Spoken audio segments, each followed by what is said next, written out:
Il y a quelque chose de très surprenant dans toute l'histoire de Ruth que nous lisons à Shavuot. Ruth, qui vient de Moab, qui était princesse, va donner naissance à David Hamelech, qui est l'ancêtre du Mashiach. On peut s'interroger de savoir quel est le mérite de Ruth. Déjà, elle va épouser Mahlon, le fils de Naomi et Elimelech, qui était lui-même Shophet, juge en Eretz Israël. Et Elimelech et Naomi sont des grandes tzadikim. Il y a quelque chose qui m'interpelle chez Ruth, qui va devenir un symbole de l'histoire d'Israël. Ruth ne fait pas les choses en petit. Elle ne reste pas dans la médiocrité et dans la nullité de l'être.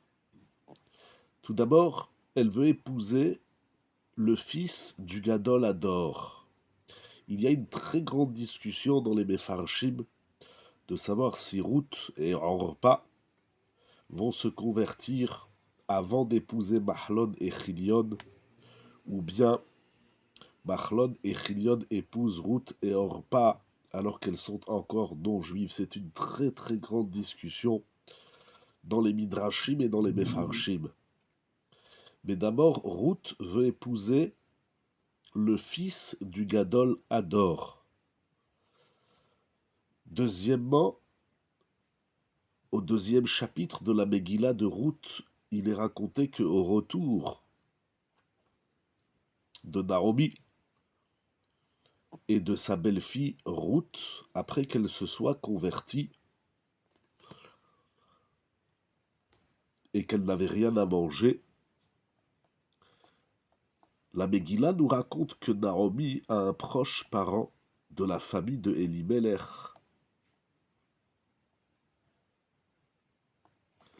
qui a un champ. Et Ruth va se retrouver dans le champ de Boaz. Ce que je veux dire à travers ces points, ces constats, c'est que Ruth ne fait pas les choses en petit.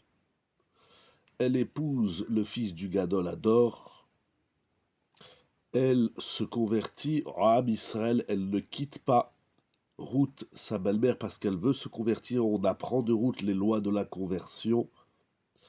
Et enfin, elle se retrouve, elle va cueillir des épis dans le champ de Boaz, qui est lui aussi, il est le Gadol Hador.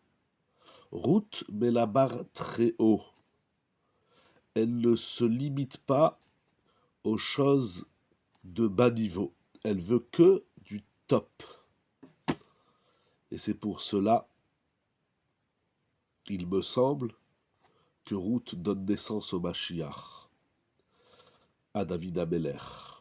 Parce que Ruth a des ambitions qui sont immenses. On doit s'inspirer de cette grande dame, de son élan exceptionnel déjà de conversion, c'est déjà en soi immense, mais on voit dans l'histoire malheureusement que de nombreux convertis sont pleins de vigueur et d'enthousiasme. Une fois qu'ils sont convertis, ils disparaissent, ils s'évaporent.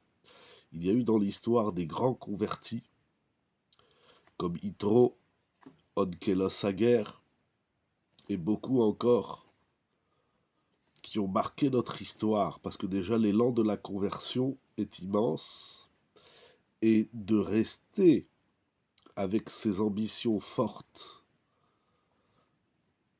c'est le message de Ruth. J'ai envie de dire que Ruth, d'abord elle met la barre très haut, elle ne se limite pas à des niveaux inférieurs.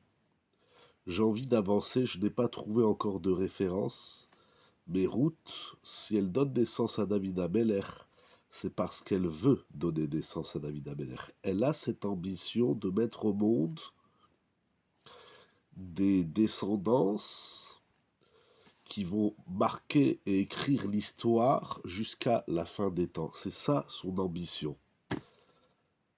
Voilà, c'est une réflexion autour des ambitions de Ruth et de son chemin exceptionnel qui est gravé dans les textes sacrés de la Torah. Inspirons-nous de cette grande dame pour hisser nos ambitions vers les hauteurs.